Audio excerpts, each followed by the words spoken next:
지난주 이어서 요한계시록 2장 18절에서부터 19절에 있는 말씀을 통하여서 은혜를 나누도록 하겠습니다. 18절에서 그랬어요. 두아디라 교회에 사자에게 편지하기를, 이렇게 말씀을 시작하고 있는데, 이 말씀을 의지해서 두아디라 교회에 주신 말씀이라는 제목으로 주일 오전 예배 시간 은혜 나누도록 하겠습니다.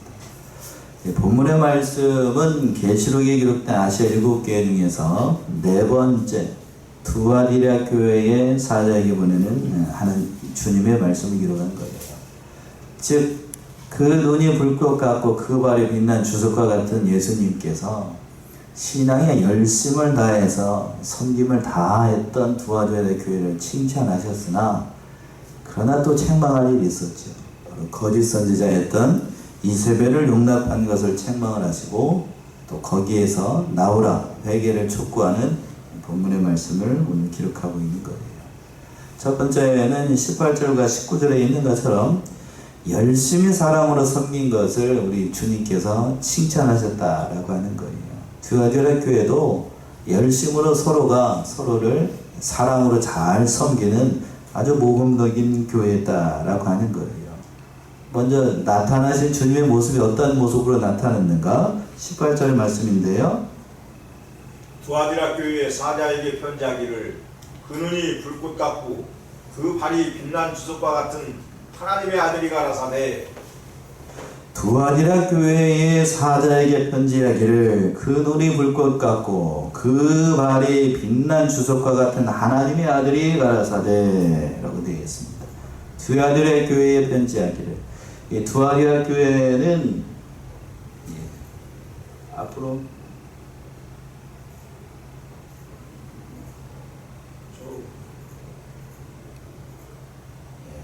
보시면은 어디냐면, 지난주에 살펴봤던 버가몬 교회 있죠? 맨 위에 있죠? 동남쪽으로 해가지고 약 얼마 정도 떨어져 있냐면 64km 정도 떨어져 있는 밑에 방에, 또 밑에쯤에 있죠? 두아디라 교회입니다. 그러니까 이곳은 그 알렉산더 대왕 혹시 아십니까? 알렉산더가 페르시아를 정복을 할 때에 바로 정복을 했던 그런 곳인데, 후에 로마의 침략을 받아가지고 로마의 그 고지되었던 그런 곳이에요. 이곳은 우리가 두아디라 어디서 많이 들어봤던 곳인데, 성경을 잘 아시는 분들은 알 거예요.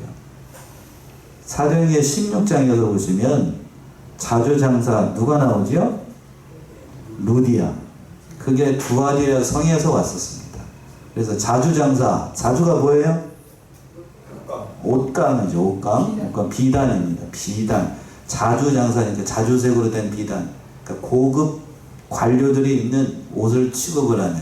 그러니까 거기서 짐작을 할 수 있는 것처럼 바로 이곳에 염색하는 사람, 또 외투를 만드는 사람, 또 피역, 그러니까 저게 뭐죠? 가죽을 다루는 일, 그러니까 옷감과 관련되는 일들을 많이 했던 그런 것이 바로 이 두아디라 교회예요. 그러니까 상업이 발달했던 곳이니까 당연히 뭐가 많죠? 돈이 많았던 곳입니다. 돈이 많고 부유한 곳이기 때문에, 바로 돈이 많은 곳이니까 성도들의 형편이 조금 나았던 거예요. 그러니까 많다 보니까 여유가 있어서 그런지 모르겠습니다만, 다른 곳에 비해서 좀 신앙적인 여유가 있어서 그런지 뒤에 가서 이제 칭찬의 내용이 19절에서 등장을 하게 되는데, 그 성도들이 서로의 그 형편을 돌아보면서 섬기는 일을 잘 감당을 했던 곳입니다. 이 도시도 역시나 마찬가지로 다른 아시아에 있는, 지금의 터키 부분이에요. 터키에 있었던 그 다른 도시 똑같이 그 그리스 로마에 있는 그 신들을 섬기는, 우상을 섬기는 곳이 많이 있었고, 특별히 이곳에서는 제우스의 아들이죠. 이 그리스의 최고의 주신이 제우스잖아요. 제우스의 아들이 누구냐면 태양신 아폴로입니다. 아폴로. 이름은 들어보셨나요? 그 아폴로를 섬기는 제단이 있었던 곳이 바로 이 두아디라 교회예요. 제우스의 아들이 아폴로예요. 그러니까 우리 주님께서 어떠한 모습으로 나타나셨냐면 18절 하반절에서 그랬잖아요. 그 눈이 뭐 같고 불꽃 같고 그 발이 빛난 주석과 같은 누구로 나타나셨어요? 하나님의 아들. 제우스의 아들이 아니고 누구의 아들로? 하나님의 아들이 이 세상을 다스린다라고 해서 그러한 본으로 나타나신 거예요. 그러니까 지난주에도 말씀드렸습니다만 교회의 형편에 맞게 우리 주님께서 그러한 모습으로 나타나셨던 거예요. 그러니까 잘못된 우상을 섬기고 있는, 아폴로를 섬기고 제우스를 그 아들을 섬기고 있는 잘못된 그러한 신앙관을 가지고 있으니까 사람들의 그 잘못된 것을 바로잡기 위해서 우리 주님께서 하나님의 아들의 모습으로 불꽃과 같은 눈으로 그 발에 빛난 주석과 같은 그러한 주님으로 교회에 나타나셨다는 거예요. 자, 그래서 칭찬을 하셨는데 19절의 말씀이죠. 19절 보시면 내가 내 사업과 사랑과 믿음과 섬김과 인내를 나누니 내 나중 행위가 처음 것보다 많도다. 예, 칭찬의 내용이에요. 내가 네 사업과 사랑과 믿음과 섬김과 인내를 나누니 내 나중 행위가 처음 것보다 많다. 한 일이 많아서요. 칭찬의 내용이 참 많죠. 내가 내 사업 그리고 사랑, 믿음, 섬김, 인내를 안다. 두아디아 교회도 예수님으로부터 칭찬을 들었는데 이 교회에는 잘한 것이 참 많았습니다. 뭐가 있었냐면 사업, 또 뭐예요? 사랑, 믿음, 섬김, 인내가 있었다는 거예요. 이걸 다 안다는 겁니다. 근데 여기서 근데 주의해야 될 것이 사업이라는 말이 우리가 얘기하는 그 직업이나 그런 게 아니고 이 번역이 좀 매끄럽지 않은데 개정판은 뭐라고 번역을 했습니까? 19절 개혁개정. 내가 내 사업과 사랑과 예, 됐습니다. 이게 역시나 개정을 안 했군요. 예, 뭘 개정을 했는지 모르겠지만 이 사업이라는 말이 직업이라는 말이 아니고 믿음의 선한 행위를 얘기를 하는 거예요. 믿음의 선한 행위. 그러니까 믿음의 선한 행위가 그 뒤에 있는 거예요. 사랑과 믿음과 섬김과 인내를 총괄하는 그러한 일들이 어디에 많았다는 거예요? 두아디아 교회에 많이 있었다는 얘기입니다. 이걸 총괄해가지고 사업으로 번역을 했는데 별로 매끄럽지 않은 번역이라고 해요. 그걸 잘 아신다고요. 그러니까 이 두아디아 교회는 아시아의 첫 번째 교회에서 에베소 교회하고는 대조적인 모습이에요.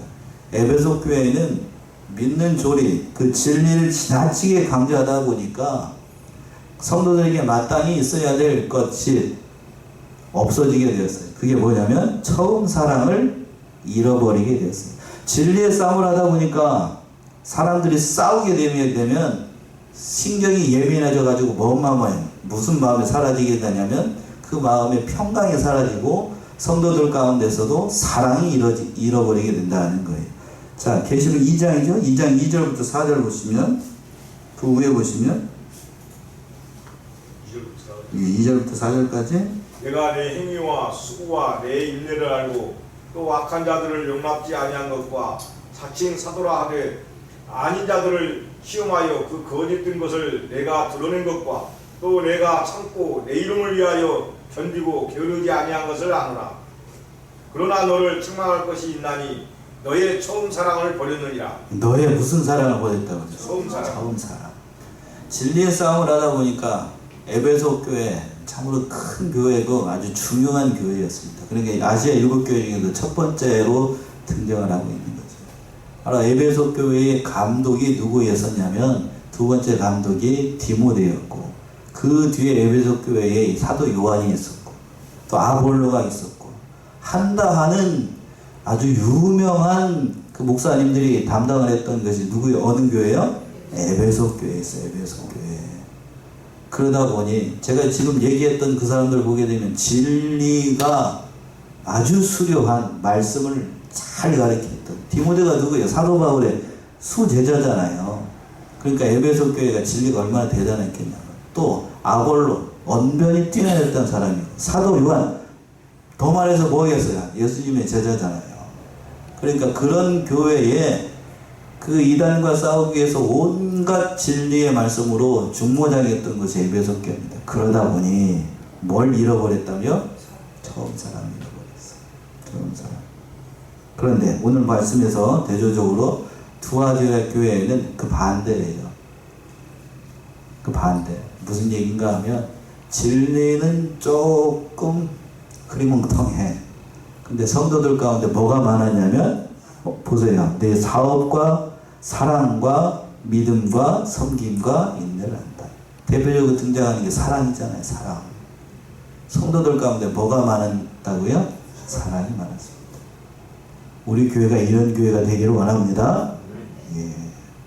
사랑이 많은 교회에서 사랑이 많은. 그리고 또 뒤에 가서 그랬습니다. 뭐라고 그랬냐면 내 나중 행위가 처음보다 더 많았다고 해요. 보통 보게 되면 우리말에 그런 말이 있어요. 용두삼이라는 말이 있습니다.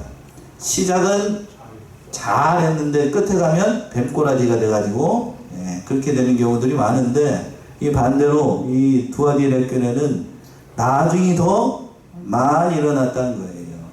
그러니까 이 말의 뜻은 뭔가 하면 그 사랑이, 믿음이, 그 성도들을 섬기는 그러한 면들이 점점 더 어떻게 됐다는 거예요. 성숙하고 무르익고 사랑이 풍성해졌다는 거예요.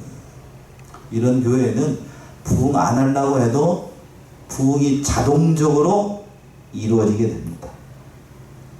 그런 교회였어요. 그런 교회. 두아디라 교회가 재정적으로도 풍성했습니다만 이런 사랑이 풍성했기 때문에 외면적인 모습은 주님이 칭찬하실 만큼 성도들 가운데 사랑도 많고 그런 면이 참 좋았던 그런 교회였다라는 거예요. 오늘날 한국의 교회들의, 큰 교회들의 모습이 바로 어느 모습 같아요? 바로 이 교회의 모습인 것 같아요. 한다는 교회들, 영향력이 있는 교회들의 모습이 바로 이런 모습이 아닐까 하는 거예요. 그런데 두 번째는 20절과 23절에서 보시면, 그러나 이 두아디라 교회도 주님의 책망을 피할 수가 없었습니다. 뭐를 용납을 했는가? 이세벨을 용납을 한 것을 책망을 하신 거예요. 자, 20절 보시면 20절. 그러나 내게 책망이 있노라. 사칭 선지자라는 여자 이사벨을 내가 용납함이니 그가 내 종들을 가르쳐 꿰어 행음하게 하고 우상의 제물을 먹게 하는구나. 자, 정신 바짝 차리기 위해서 우리 20절 같이 합독합시다. 20절 시작. 그러나 내게 책망할 일이 있노라. 자칭 선지자라 하는 여자 이세벨을 내가 용납하니 그가 내 종들을 가르쳐 꿰어 행음하게 하고 우상의 제물을 먹게 하는구나. 그러나 내게 책망할 일이 있다.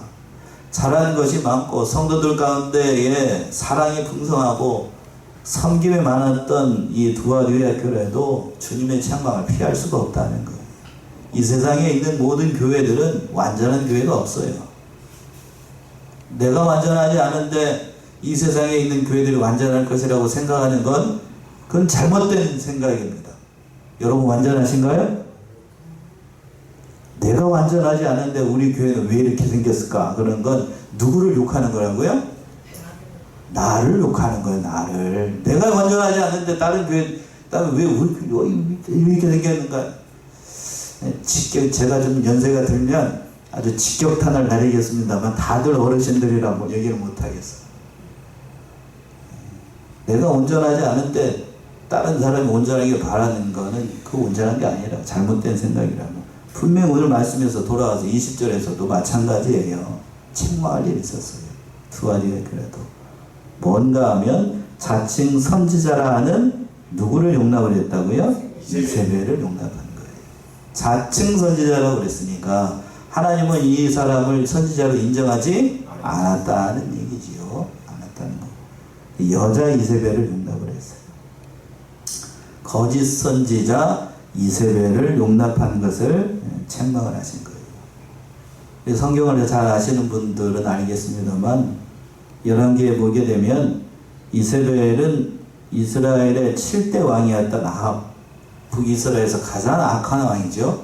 아합 왕의 와이프가 누구요? 이세벨입니다. 부창부수였어. 부창부수. 부부가 다 쌍으로다가 아주 악한 사람이, 여기까지만 얘기해야 되겠다. 아주 악한 사람.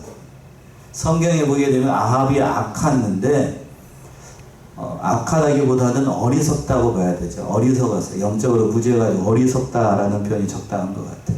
근데 누구를 만나가지고 더 악해졌냐? 누구를 만나서? 이세벨을 만나가지고 만나지 말아야 될 여자를 만나가지고 더 악한 왕으로 됐습니다. 이세벨이 시집을 올 때에 가지고 온 게 있었어요. 그게 뭐냐면 이스라엘에 뭘 끌어들였냐면 바알 우상, 자기가 섬기니까 아주 바알과 아사라의 신봉자였습니다. 그걸 왕궁에 들여와가지고 자기 남편인 아합에게 소개하고 더불어서 이스라엘 백성들에게 그 아합과 선지자를, 아세라 선지자를 다 아주 그냥 부흥의 씨를 뿌렸던 것이 이세벨이. 그래서 갈멜산에서 엘리야하고 그냥 대판 한번 싸우기도 하고 그러잖아요. 그게 누구였냐면 바로 아주 악한 여자 요부라고 얘기하죠. 요부, 이세벨이었습니다. 이런 여자 만나면 인생이 참 괴로워집니다. 그러니까 근데 제가 나이가 많이 들지 않았습니다만 서울에서 청년들을 다녀가면서 느낀 거는 남자 청년들이 신앙이 좋고 믿음이 좋은 자매도 물론 좋아합니다만 어떤 사람도 좋아하냐면 뱀같이 아주 요사스러운 누구 같은 사람? 요런 여자도 좋아하더라. 왜 그럴까? 사람의 본성이 선하기 때문일까요? 악하기 때문일까요? 악하기 때문에. 저희 어머니가 가끔 그런 얘기를 하시는데 곰하고는 못 살고 뭐하고는 산다? 여시하고는 산다 라는 말씀을 하시는데 곰 같은 마누라는 성도들이 별로 좋아하지 않고 남자 성도들이 별로 좋아하지 않고 뭘 좋아한다고요? 백여시를 더 좋아하더라고. 백여시. 누구? 바로 요런 여자 이세벨. 그런 여자예요. 아합을, 이 어리석은 아합을 자기 치마 품에 확 둘러가지고 그냥 아주 악하게 만들었던, 아주 사악하게 만들었던 게 이세벨입니다. 이세벨. 바로 두아디라 교회에 이 거짓 선지자였던 이세벨과 같은 사람이 있었던 거예요. 그 하바절에서 그랬잖아요. 이세벨을 용납함이니 그가 내 종들을 가르쳐 꾀었다. 그러니까 그리스도의 그 종들을 잘못된 사상으로 꾀어내가지고 얼마나 요사스러운 말로 현혹을 했는지 하나님의 그리스도의 종들이 거기에 넘어갔다는 거예요. 그러니까 여기서도 제가 말씀드렸죠. 남자들은 정신 못 차리고 그런 사람도 좋아한다, 싫어한다? 싫어한다는 거예요. 그러니까 사랑하시는 우리 성원의 우리 지혜 오신 아내분들 남편 단속을 어떻게 해야 되겠습니까? 잘해야 되겠어요? 대충 해야 되겠어요? 오늘 이게 진도 나가야 되니까 잘해야 되겠어요? 대충 해야 되겠어요? 잘해야 됩니다. 대충 하더라고요. 왠지 그렇죠. 실상은 대충 합니다. 대충. 남자는 사주 경계를 안 하면 다 넘어가요. 다 넘어간다. 성경이 증명을 하고 있잖아. 하나님의 종이라 그리스도의 종도 꿰어가지고 넘어가는 마당에 그리스도의 종이 아닌 일반 성도들이 가만 놔두면 마귀에는 안 넘어간다? 장담할 수 없다고요. 다 넘어가. 그러니까 그 자세를 알아가지고 그렇게 해야 됩니다. 근데 오늘 본문의 말씀 돌아와서 바로 두아디라 교회에 그런 일이 있었다. 근데 이런 사람이 있으면 교회에 이런 사람이 발견되면 담임 목사님으로 시작을 해서 성도들이 뜨거라 하고 어떻게 해야 되겠죠? 쫓아내야죠. 근데 쫓아내는 게 아니고 여기서 뭐라고 되어 있어요? 그 여자를 어떻게 했다고? 용납을 했어. 진리가 흐리멍텅하니까 자기가 가지고 있는 진리가 얼마나 중요한지를 모르니까 이 사람도 있고 저 사람도 있는 것이지 사람이 다 그렇지 무엇이라고 그냥 쫓아내면 되겠냐고 그러면서 용납을 한 거예요. 그러나 그 여자 때문에 온 교회가 완전히 그냥 난리가 난 거예요. 오늘날 대표적으로 한국 교회를 어지럽히고 있는 그 대표적인 이단이 있습니다. 무슨 천지요? 그걸 용납을 하다 보니까 얼마나 한국 교회가 이거 다 야단이 났는지 알 수가 없다고. 처음부터 얘기해야 되는데 그렇게 했다는 거예요. 아합의 여자 이세벨 바로 그런 여자였어요.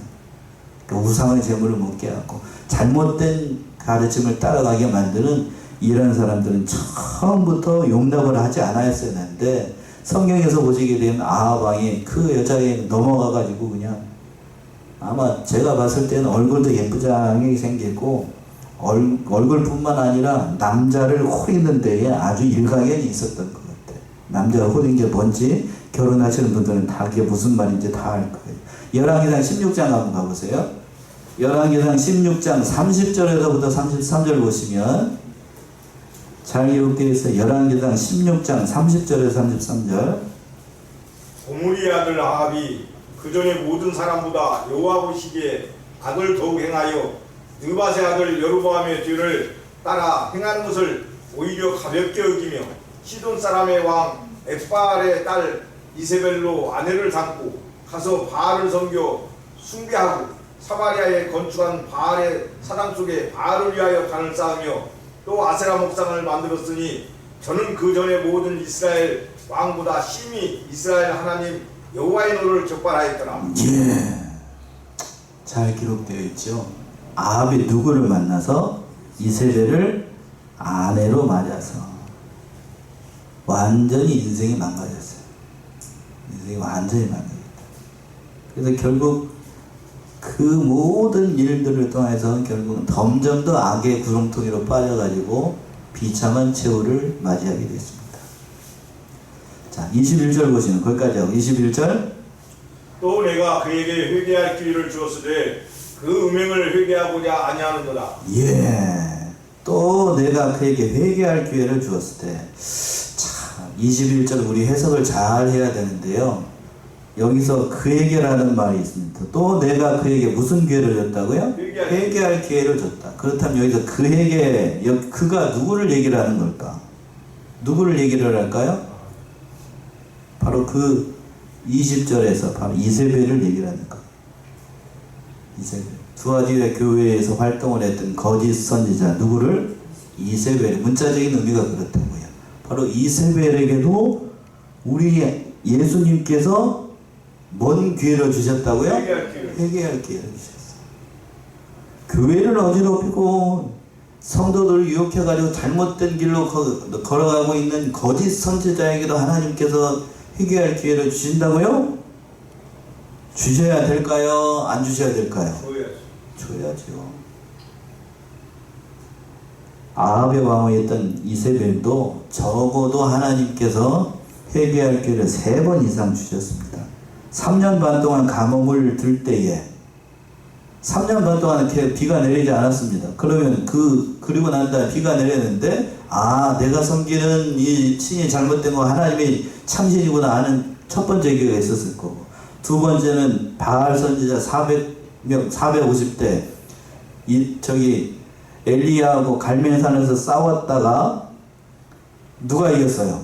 엘리야가 이겼죠? 그때 바알 선지자가 다 죽었어요. 그때 회개할 수 있는 기회였습니다. 그러나 회개하지 않고 오히려 누구를 잡아 죽이려고 해요? 엘리야를 잡아 죽이려고 해요. 그리고 마지막으로는 세 번째, 엘리야가 기도를 했다. 앞에서도 말씀드렸던 것처럼 기도하자 비가 내렸어요.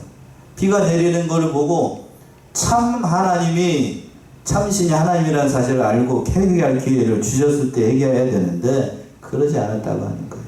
오늘 본문의 말씀에서도 역시 교회를 어지럽히고 교회에 해를 주는 사람이라고 할지라도 하나님께서 회개할 기회를 분명히 주신다라는 거예요. 여기서 우리가 알 수 있어요. 이세벨만 탓할 게 아니고 우리를 또 믿음 생활 하다 보게 되면 잘못된 길로 나아갈 때가 있고, 우리 일주일의 삶을 돌아보자고요. 늘상 하나님의 진리 가운데 말씀 가운데 걸어가는 건 아니라고요. 신앙생활도 역시 마찬가지예요. 믿음 좋아가지고 이렇게 고점을 찍고 모든 것이 충만해가지고 하나님의 은혜대로 살 때도 있지만, 그렇지 않고 밑바닥에 떨어져가지고 내가 왜 믿는 일을 시작을 했는가, 내가 왜 이런 어려움을 당하는가 하면서 낙심이 천만이 돼가지고 일하지 못할 때도 있다고요. 그러나 그때에도 하나님은 우리를 포기하지 않고 회개할 기회를 주셔서 하나님을 믿는 믿음을 회복하게끔 하신다는 거예요. 바로 그 행위를 회복할 수 있도록 바로 누구에게도 이세벨에게도 회개의 기회를 주셨던 것처럼 우리 성도들에게도 무슨 기회를 주시겠어요?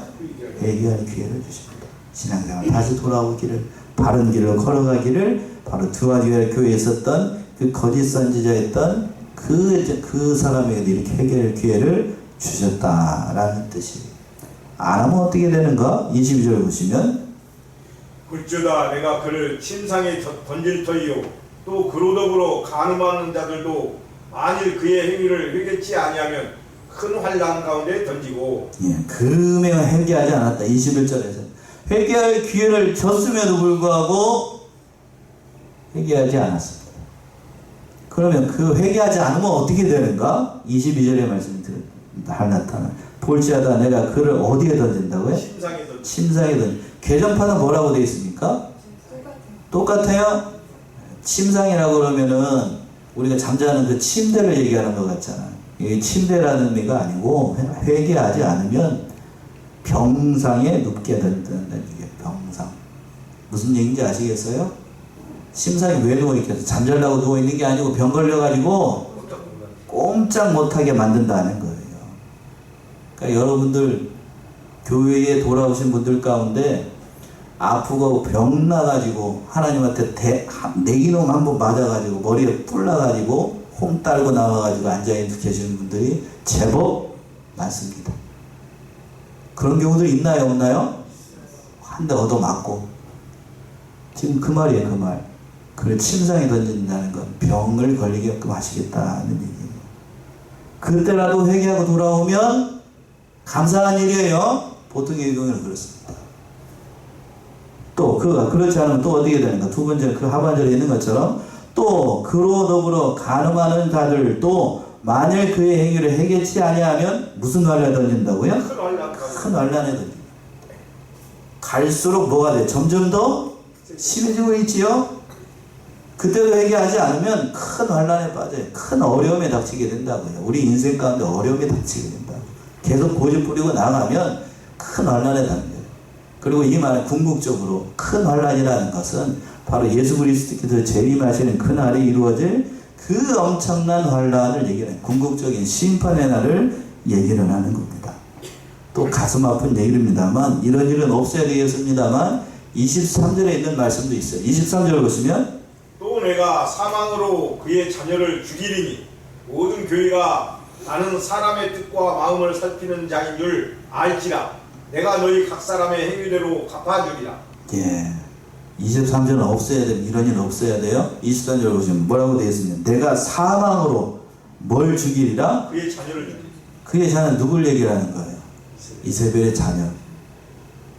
부모가 신앙을 잘 못 지키면 그 악한 영향력이 누구에게 내려간다는 거예요? 자녀에게 내려간다는 거예요. 자녀를 잘 달라고 하면 자녀들이 쉽게 얘기해서 자녀들이 복받게 하려면 내가 뭐 해야 되는 거예요? 하나님 앞에 믿음 생활 잘해야 됩니다. 잘못하면 그 악한 영향이 누구에게 내려간다고요? 자녀에게 내려가요. 성경적인 예로 그대로 이루어지게 되는데 아합과 이세벨이 낳은 자녀가 무려 70명이 넘었습니다. 그 자녀들이 그 예후에 의해서 심판을 받을 때 아주 그냥 씨가 말릴 정도로 다 죽어버렸어. 다 죽어버렸어. 왜? 부모 잘못 만나가지고. 우리는 그런 자가 되면 안 돼요. 이건 영적인 의미가 더 중요합니다.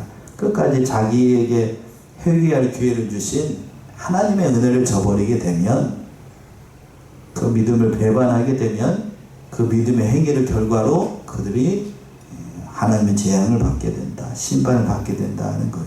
그리고 하반절의 말씀은 그겁니다. 내가 너희 각 사람의 무엇대로 갚아준다고요? 행위대로 갚아주세요.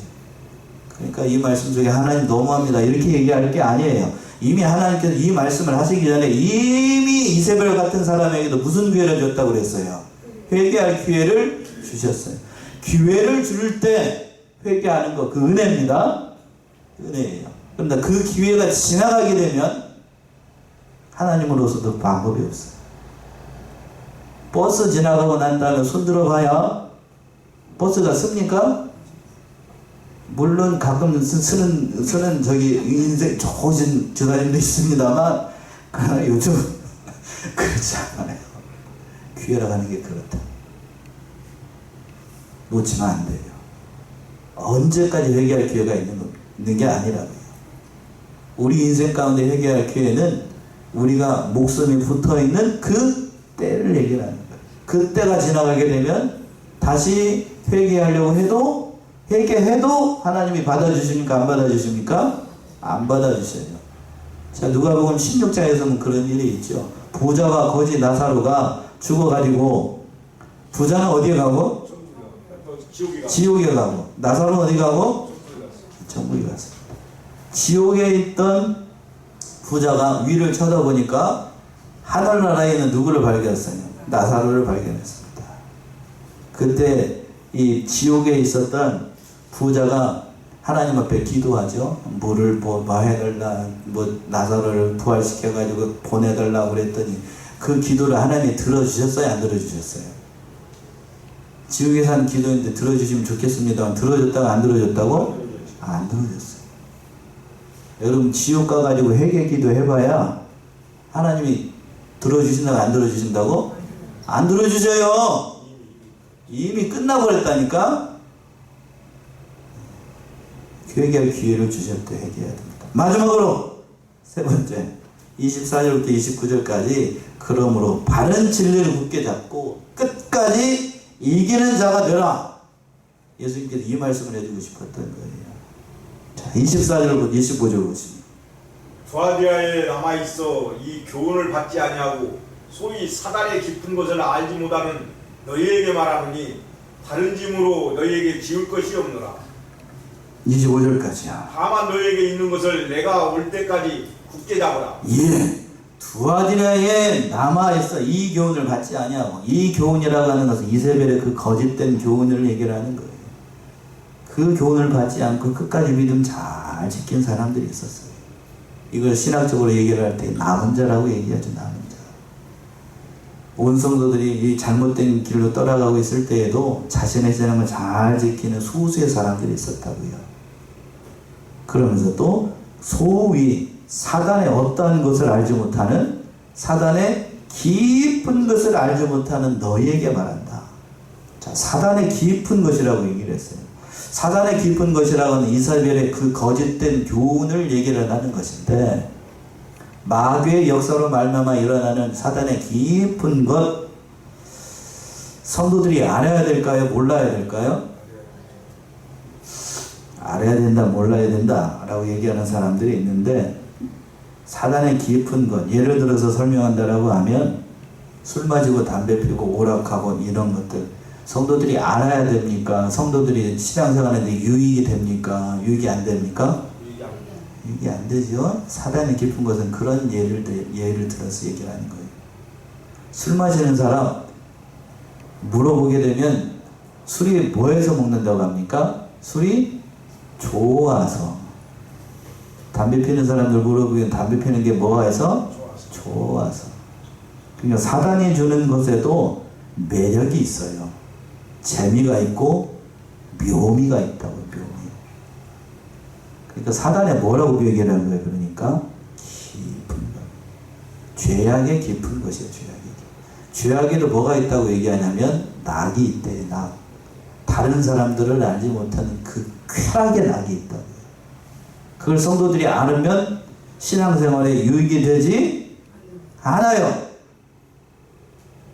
그러니까 그래서 이 말씀을 하는 거라고요. 그 교훈을 받지 않고 소위 사단의 깊은 것을 모아지 못하는, 알지 못하는 너에게 알아봐야 득이 될 게 없다고요. 이세벨 알아봐야 득 될 게 아무것도 없다고. 그거 알지 말라고. 알지 말라고. 다만 그런 거 알려고 하지 말고 뭐라고 얘기를 하냐면 25절에서 그랬어요. 뭐라고 얘기했습니까? 25절 같이 합독해볼까요? 25절 시작. 다만 너에게 있는 것을 내가 올 때까지 굳게 잡으라. 어떻게 잡으라고요? 너에게 있는 게 있다고요. 너에게 있는 거. 믿음이 있다고. 믿음. 그럼 어느 때까지? 내가 올 때까지. 어떻게 잡으라고요? 오늘 말씀이 가장 중요해요. 다만 너에게 있어요. 너에게 믿음이 있는데 기웃거리지 말라고. 우리 교회로 얘기를 할까요? 성도들이 적다 뭐가 얘기해라. 그런 거 할 거 없다고. 우리에게 뭐가 있다고요? 우리에게 있는 게 있어요. 그걸 어떻게 잡으라고? 굳게 잡아. 누가 오실 때까지? 주님 오실 때까지.